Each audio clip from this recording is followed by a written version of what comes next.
Alors c'est un sujet central parce que c'est une politique publique que nous promouvons depuis très longtemps vis-à-vis de l'économie française en tant que ministère en charge de l'économie. Donc il y a une politique publique de l'inclusion économique dans laquelle ce ministère a été souvent précurseur, par exemple pour le développement du microcrédit, qui a été beaucoup soutenu par le ministère de l'économie et des finances traditionnellement. Et puis parce que nous devons être exemplaires aussi en interne. D'abord parce que nous poussons ce sujet vis-à-vis de l'extérieur, donc il faut d'abord être capable de montrer que soi-même, dans sa propre gestion, on est engagé, et puis parce que là aussi, l'administration, pas uniquement les entreprises, mais l'administration aussi, a des politiques d'inclusion extrêmement actives.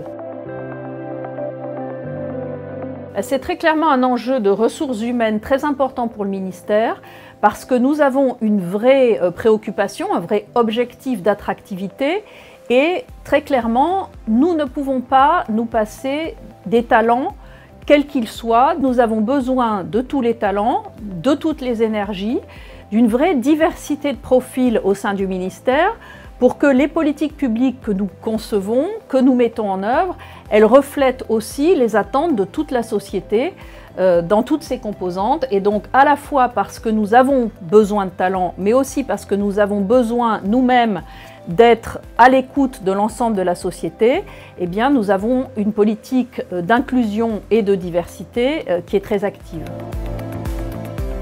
Les best practices, c'est déjà d'avoir un certain nombre de partenariats qui nous permettent de mettre le sujet de la diversité, de l'inclusion au sein du ministère sur le devant de la scène et de mobiliser tout le monde. La diversité, l'inclusion, ça apporte beaucoup d'énergie, ça apporte des idées nouvelles, des approches nouvelles.